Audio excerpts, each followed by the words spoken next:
ജൈവ വൈവിധ്യത്തിന്റെ കലവറയാണ് ഭാരതം. അതുകൊണ്ട് തന്നെ ലോകത്ത് എവിടെ വളരുന്ന പൂച്ചെടിയും വളർത്താവുന്ന രാജ്യവും ഇന്ത്യ തന്നെ. ലോക പുഷ്പവിപണിയിലെ മുഖ്യ താരമായ പനിനീർപ്പൂവും ഗ്ലാഡിയോപ്പസും കാർണേഷനും ആന്തൂറിയവും ഓർക്കിഡുകളും ഇലച്ചെടികളും തുടങ്ങി ഏതിനവും നന്നായി വളരുന്ന കാർഷിക കാലാവസ്ഥ ഇന്ത്യക്ക് മാത്രം സ്വന്തം. ഇന്ത്യയിൽ തന്നെ ഏറ്റവും ആദ്യം പുഷ്പകൃഷി തുടങ്ങിയ പ്രദേശം എന്ന ഖ്യാതി കേരളത്തിനാണ്. ഇത്രമാത്രം സ്വഭാവ വൈവിധ്യം പുലർത്തുന്ന മറ്റു പ്രദേശങ്ങൾ തുലോം വിരളം. കേരളത്തിലെ വിഭിന്നമായ പ്രകൃതി സവിശേഷതകളുമായി ഇണങ്ങി വളരാത്ത പൂച്ചെടികൾ ഇല്ല എന്നു തന്നെ പറയാം. കേരളം ഒട്ടൊന്ന് മനസ്സിരുത്തിയാൽ പുഷ്പകൃഷിയിൽ ഏതറ്റം വരെയും വളരുവാനും നിഷ്പ്രയാസം സാധിക്കും. ഏറെ വർഷങ്ങളായി നമ്മുടെ നാട്ടിൽ പൂന്തോട്ടങ്ങൾ വച്ചു പിടിപ്പിക്കുന്നതിലും ചെടികൾ കൊണ്ടുള്ള ഗൃഹ അലങ്കാരത്തിലും ആളുകൾ പ്രത്യേക താൽപ്പര്യം കാണിക്കുന്നുണ്ട്. പണ്ട് പറമ്പിൽ അധകൃതരായി കഴിഞ്ഞിരുന്ന കള്ളിച്ചെടികൾക്കും പല വർണ്ണച്ചേമ്പിനങ്ങൾക്കും മറ്റും ഇപ്പോൾ വീട്ടുമുറ്റത്തു തന്നെ മാന്യമായ സ്ഥാനം ലഭിക്കുന്നുണ്ട്. കണ്ണുകൾക്ക് കുളിർമയും ആനന്ദവും നൽകാൻ മാത്രമല്ല, ആദായകരമായി ചെടികൾ വളർത്താം എന്ന് മനസ്സിലാക്കി സാധാരണ വീട്ടമ്മമാർ പോലും ആന്തൂറിയം, ഓർക്കിഡ്സ്, കുറ്റിമുല്ല തുടങ്ങിയ പുഷ്പ ഇനങ്ങളുടെ കൃഷിക്കായി ഉത്സാഹത്തോടെ മുന്നോട്ടു വരുന്നുണ്ട്. ഇതിനെല്ലാമുപരി ഇവ നട്ട് പരിപാലിക്കുന്നതും അവയുടെ സാമീപ്യം, സുഗന്ധം എന്നിവ ഏറ്റുവാങ്ങുന്നതും മനുഷ്യർക്ക് അസാധാരണമായ ഊർജം സമാഹരിക്കുന്നതിനും കാരണമാകുന്നു.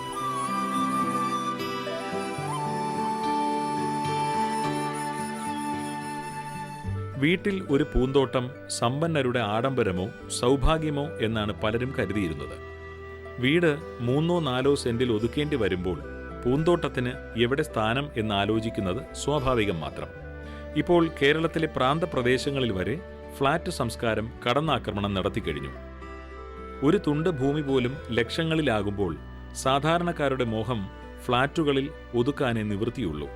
പക്ഷേ ബഹുനില കെട്ടിടങ്ങളിൽ താമസിക്കേണ്ടി വന്നാലും പൂക്കളെ കണ്ടുണരാനും ബാൽക്കണിയിലെങ്കിലും പൂച്ചട്ടികൾ വളർത്താത്തവരായി ആരുമില്ല. ഇപ്പോൾ ജനങ്ങളുടെ താൽപ്പര്യം വർദ്ധിച്ചു വരുന്നു. അതുകൊണ്ട് തന്നെ നഗരങ്ങളിലും ഗ്രാമങ്ങളിലും നിരവധി നഴ്സറികൾ രൂപം കൊള്ളുന്നു. കാർഷിക മേഖലയിലെ ചില വിളകൾക്ക് തളർച്ച നേരിടുമ്പോഴും നഴ്സറി ബിസിനസ് തഴച്ചു വളരുന്നുണ്ട്. സ്വകാര്യ തലത്തിലും സർക്കാർ തലത്തിലും വ്യക്തിഗതമായും കേരളമെമ്പാടും അലങ്കാര ചെടികളുടെയും അവയുടെ നടീൽ വസ്തുക്കളുടെയും പറുദീസയായി മാറിക്കഴിഞ്ഞു. ജനങ്ങൾക്ക് പൂക്കളോടുള്ള അഭിനിവേശം വർദ്ധിച്ചു വരുന്നതുകൊണ്ട് ജനുവരിയിലെ പൂവസന്തം നുകരാൻ കേരളത്തിലെ പല ഭാഗത്തും ഒട്ടനവധി പുഷ്പമേളകൾ നടക്കുന്നുണ്ട്. അതിലൊന്നാണ് തിരുവനന്തപുരം കനകക്കുന്ന് കൊട്ടാരവളപ്പിലെ സൂര്യകാന്തിയിൽ ഇക്കഴിഞ്ഞ ജനുവരി 9 മുതൽ 18 വരെ കൃഷിവകുപ്പ്, വിനോദസഞ്ചാര വകുപ്പ്, corporation, Kerala rose society, Kerala agri horticultural society എന്നീ വകുപ്പുകളുടെ സംയുക്ത ആഭിമുഖ്യത്തിൽ നടത്തിയ 2015 പുഷ്പ പ്രദർശനം. അലങ്കാര ചെടി വളർത്തൽക്കാർക്കിടയിൽ മാത്സര്യ ബുദ്ധി വളർത്തുന്നതിനും മാറ്റുരയ്ക്കുന്ന തരത്തിലുമുള്ള മത്സരങ്ങൾക്കും കൂടിയാണ് ഇത് നടത്തുന്നത്. ഇത് കേരളത്തിലെ തന്നെ ഏറ്റവും വിപുലമായ ഒരു പുഷ്പോത്സവമാണ്. ഇതിൽ തിരുവനന്തപുരം ജില്ലയിൽ നിന്നല്ല, മറ്റ് ജില്ലകളിൽ നിന്ന് പോലും മറ്റ് സ്റ്റേറ്റുകളിൽ നിന്ന് പോലും ആൾക്കാർ പങ്കെടുക്കുന്നുണ്ട്. ദൂരദർശൻ ഉൾപ്പെടെ വിവിധ കേന്ദ്ര സ്ഥാപനങ്ങളുടെയും സംസ്ഥാന സർക്കാരിൻ്റെ സ്ഥാപനങ്ങളും സ്വകാര്യ നഴ്സറികൾ, വ്യക്തികൾ തുടങ്ങിയവർ ഇതിൽ പങ്കാളികളാകുകയും വിജയികളാകുന്നവർക്ക് പുരസ്കാരങ്ങൾ നൽകുകയും ചെയ്യുന്നു. ഓരോ തരം ഇനങ്ങൾക്കും പ്രത്യേകമായി ഇടം നൽകി ആകർഷകമായി സജ്ജീകരിച്ചിരിക്കുന്നു. ഇവയെല്ലാം തന്നെ ചെടിച്ചട്ടികളിൽ വളർത്തിയതാണ് എന്ന പ്രത്യേകതയുമുണ്ട്. പുഷ്പങ്ങളുടെ റാണി എന്നറിയപ്പെടുന്ന റോസിന്റെ പുതുമയാർന്ന 85 ഇനങ്ങൾ ആകർഷകമായ പൂക്കളുമായി വിടർന്ന് പരിലസിച്ചു നിൽക്കുന്നു. മാനവരാശിയുടെ ആരംഭത്തിന് മുമ്പേ തന്നെ റോസാ ചെടികൾ ഈ ഭൂമിയിൽ വളർന്നിരുന്നു എന്ന് പുരാണ ഗവേഷണങ്ങളിൽ നിന്ന് മനസ്സിലാക്കാം. വന്യമായ അന്നത്തെ സ്ഥിതിയിൽ റോസ് 5 ഇതൾ മാത്രമുള്ള ഒരു സാധാരണ വനപുഷ്പമായിരുന്നു. എന്നാൽ ഇന്നത്തെ റോസാ പുഷ്പത്തിന്റെ സ്ഥിതി പഴയതിൽ നിന്നും തികച്ചും വ്യത്യസ്തമാണ്. അന്നത്തെ 5 ഇതൾ പൂവ് ഇന്ന് സൗകുമാര്യത്തിന്റെ നിറകുടമായി തീർന്നിരിക്കുന്നു. ഇന്ത്യയിൽ നിന്നും ഒട്ടനവധി പനിനീർപ്പൂവ് ഉൽപ്പാദന കേന്ദ്രങ്ങൾ വിദേശങ്ങളിൽ കയറ്റി അയച്ച് കോടികളുടെ വിദേശ നാണ്യം നേടിത്തരുന്നു. അതിൽ നിന്നു തന്നെ റോസിന്റെ മഹത്വത്തെപ്പറ്റി അറിയാൻ കഴിയും. കടും നീലയും കറുപ്പുമൊഴിച്ചുള്ള എല്ലാ നിറങ്ങളിലും ഇപ്പോഴത്തെ റോസ് ഇനങ്ങളിൽ കാണാം. ഒരടി ഉയരം മുതൽ ഉയരമുള്ള ഭിത്തികളിലും മരങ്ങളിലും ചുറ്റി വളരുന്ന ഇനങ്ങൾ വരെ ഇന്ന് ലഭ്യമാണ്. നാടൻ പനിനീർ ഉൾപ്പെടെ സൗരഭ്യത്തിന്റെ കാര്യത്തിലും റോസ് മുൻപന്തിയിലാണ്. രൂപഭംഗി, വർണ്ണപ്പൊലിമ എന്നീ ഗുണങ്ങളിൽ മികച്ചു നിൽക്കുന്നവയാണ് ഹൈബ്രിഡ് ടീ. റോസിലുണ്ടാകുന്ന പുതു ഇനങ്ങളെല്ലാം പ്രകൃതിയിലുണ്ടായ സ്വാഭാവിക പരപരാഗണത്തിന്റെ ഫലമാണ്. എന്നാൽ ഫ്രഞ്ച് ശാസ്ത്രജ്ഞനായ ലാ ഫ്രാൻസിന്റെ ശ്രമഫലമായി രൂപം കൊണ്ടതാണ് ഹൈബ്രിഡ് ടീ. റോസിനങ്ങളിൽ ആകർഷകമായതും ഇതുതന്നെ. Hybrid Persian moss rose, floribunda, rambler, single rose, മിനിയേച്ചറുകൾ തുടങ്ങിയ 1000-ഓളം ഇനങ്ങൾ പലവിധ പേരുകളിൽ അറിയപ്പെടുന്നു. Red Pinocchio, summer snow, faded, ടോറ, green rose, summer sunshine, Taj Mahal, tapestry, dearest എന്നിവയും വെള്ള നിറമായ ഡോം, ഹാപ്പിനെസ്, പിങ്കിൾ, മൃണാളിനി, സുരഭി, മധുമതി എന്നിവയും ഹൈബ്രിഡ് ടീയേക്കാൾ നിരവധി ചെറുപൂക്കൾ വിടരുന്ന ഫ്ലോറിബണ്ട, പിങ്ക് നിറത്തിലുള്ള സ്വാതി, ഐഡിയൽ ചാറ്റിലിൻ റോസ്, കുഞ്ഞിലകളും പൂക്കളുമുള്ള മിനിയേച്ചർ, കുലകളായി പൂക്കുന്ന ഓളിയാന്ത, മഞ്ഞ നിറമുള്ള ഗോൾഡൻ ഷവർ തുടങ്ങി പല വർണ്ണ പൂക്കൾ പൂപ്രേമികളെ ഹഠാതാകർഷിക്കുന്നു. കടലാസ് പൂ എന്ന് വിളിപ്പേരുള്ള വള്ളിയായി പടർത്തുന്നതും കുറ്റിയായും ചട്ടിയിൽ വളർത്താവുന്ന നിറം മങ്ങാതെ ദീർഘകാലം വാടാതെ കൊടും വേനലിൽ പൂവസന്തം വിരിയിക്കുന്ന 20-ൽ പരം ബോഗൺവില്ലയും നിറങ്ങളുടെ ലോകത്തെ നിറക്കാഴ്ചകളാണ്.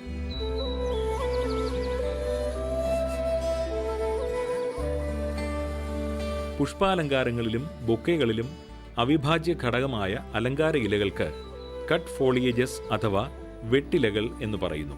നാട്ടിലും മറുനാട്ടിലും ഇത്തരം ചെടികൾക്കും ഇലകൾക്കും ഉപയോഗവും വിപണിയും വർദ്ധിച്ചു വരുന്നു. പൂക്കളെ അപേക്ഷിച്ച് ഇവ വർഷം മുഴുവൻ ആദായകരമായി വളർത്താം. കേരളത്തിലെ കാലാവസ്ഥയിൽ ഇത് നന്നായി വളരും. സൂക്ഷിക്കുവാനും കയറ്റി അയക്കുവാനും എളുപ്പവുമാണ്. ഇത്തരത്തിൽപ്പെട്ട 200-ൽ പരം ഇലച്ചെടികളുടെ ശേഖരവും പ്രദർശിപ്പിച്ചിട്ടുണ്ട്. ഇവയുടെ രൂപം, വലിപ്പം എന്നിവയിലെ വൈവിധ്യം ആരെയും അത്ഭുതപ്പെടുത്തുന്നു. ഈ പട്ടികയിൽപ്പെട്ട അലോക്കേഷ്യ, അഗ്ലോണിമ, അസ്പരാഗസ്, മോൺസ്റ്റിറ, ബിഗോണിയായും സമ്പന്നമായ ഇനങ്ങളിലെ ഡ്രസീന, ഗോഡ്സെഫിയാന, സാൻഡറിയാന, ഫ്രേഗ്രൻസ്, കോംപാക്റ്റ, ഗോൾഡൻ തുടങ്ങിയ പുഷ്പാലങ്കാരത്തിനുള്ള നീണ്ട ഇല ഇനങ്ങളും ഇവിടെ കാണാം.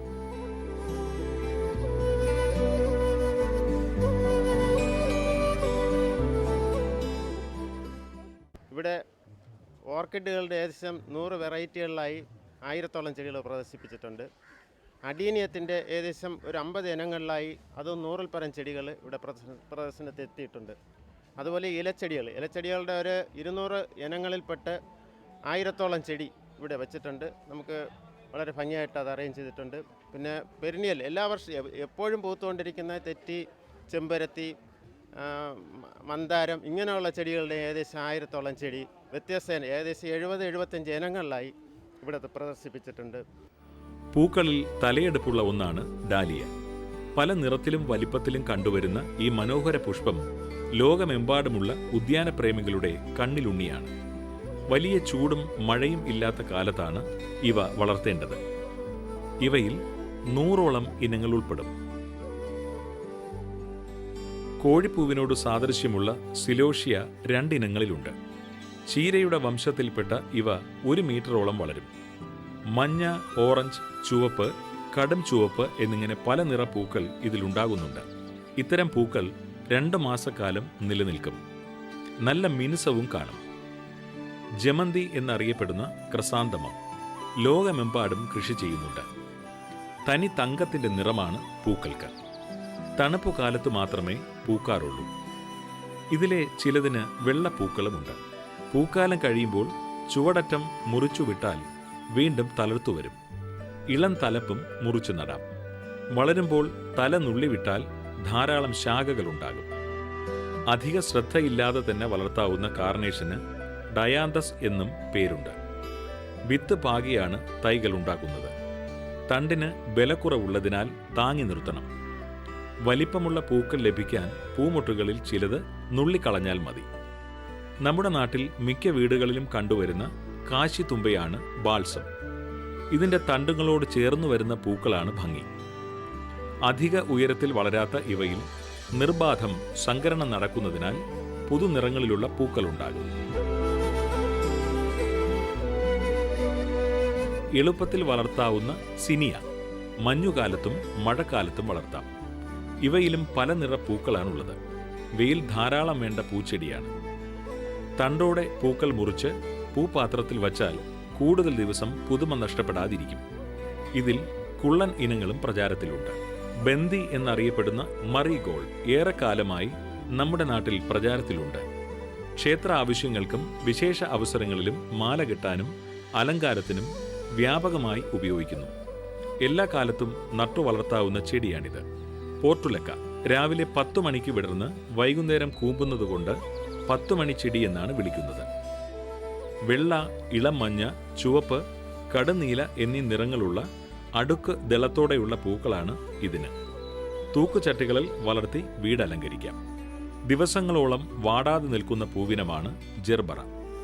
തുറസായ സ്ഥലത്തെ കൃഷിയേക്കാൾ ഗ്രീൻ ഹൗസിൽ വളർത്തിയാൽ വലിപ്പമുള്ള പൂക്കൾ ലഭിക്കും. പുഷ്പാലങ്കാരത്തിന് മികച്ചതാകയാൽ നല്ല പ്രിയവും വിപണിയുമുണ്ട്. പല നിറപ്പൂക്കളും ഇതിൻ്റെ പ്രത്യേകതയാണ്.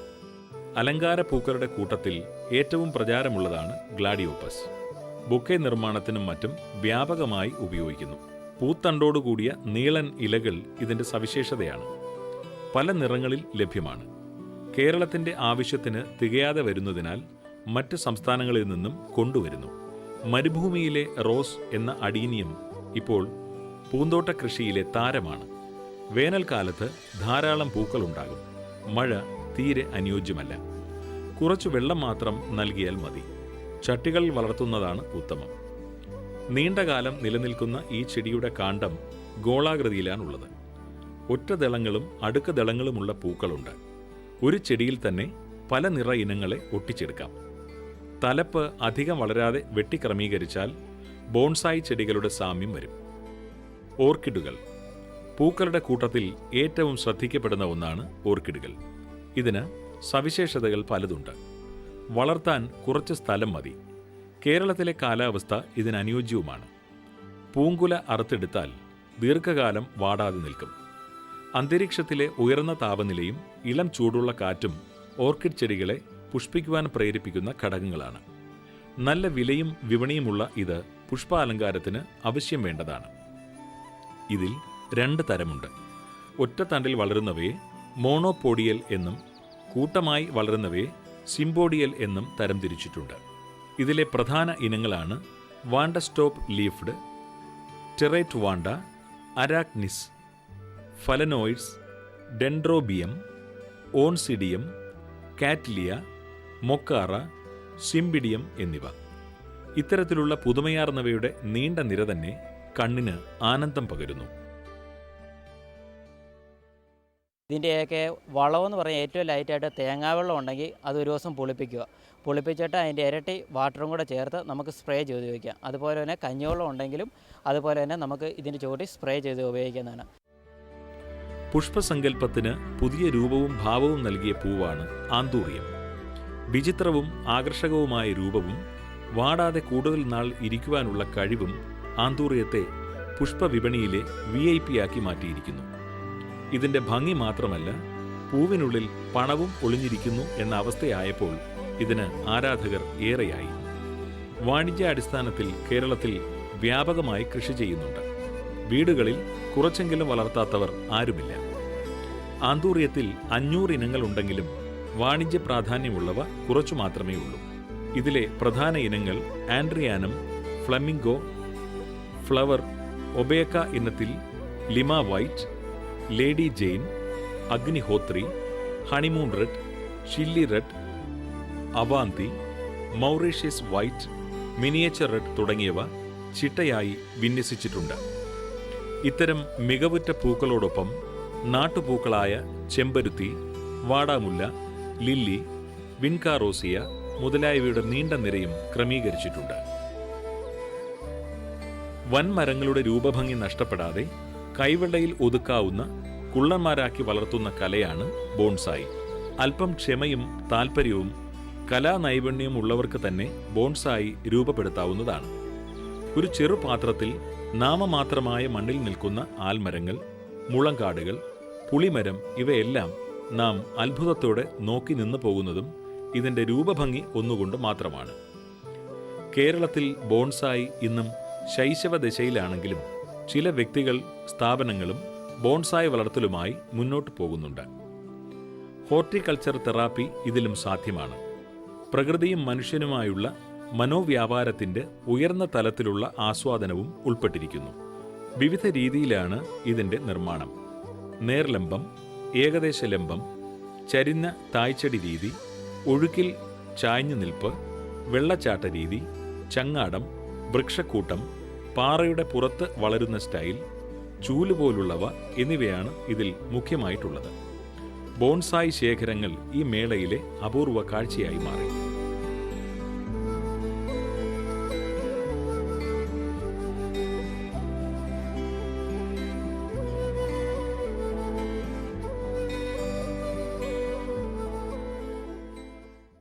ആയിരത്തി 1980 മുതൽ ഞാൻ ബോൺസായി കളക്ട് ചെയ്യുന്നുണ്ട്. ഇതിൽ 34 വർഷമായ അടുത്ത വീട്ടിലെ കിണറ്റുകരയിൽ നിന്ന് കളക്ട് ചെയ്തതാണ്. ഇത് എൻ്റെ സെക്രട്ടേറിയറ്റിലെ ഓടയിൽ നിന്ന് 1980 കളക്ട് ചെയ്തതാണ്. അങ്ങനെ കളക്ട് ചെയ്താണ് ഇതെല്ലാം ഉണ്ടാക്കിയിരിക്കുന്നത്. ബൊക്കെ നിർമ്മാണവും പുഷ്പ അലങ്കാരവും ഇന്ന് ലോകമെമ്പാടും വൻ വ്യവസായമായി മാറിയിരിക്കുകയാണ്. പിറന്നാൾ മുതൽ മരണം വരെയും രോഗികൾക്ക് സാന്ത്വന ഉപഹാരമായും വിവാഹം, വ്യക്തികളെ സ്വീകരിക്കൽ, കോൺഫറൻസുകൾ, ഹോട്ടൽ, ലോഡ്ജ്, പൊതുപരിപാടികൾ എന്നീ സന്ദർഭങ്ങളിലെ ആകർഷണമാണ് ഫ്ലവർ അറേഞ്ച്മെൻറ്റ്. ഇതിൻ്റെ നിരവധി സ്റ്റൈലുകൾ പല ഇനങ്ങളാൽ നിർമ്മിച്ച് പ്രദർശിപ്പിക്കുന്നതോടൊപ്പം തന്നെ അവയുടെ നിർമ്മാണവും നടത്തുന്നുണ്ട്.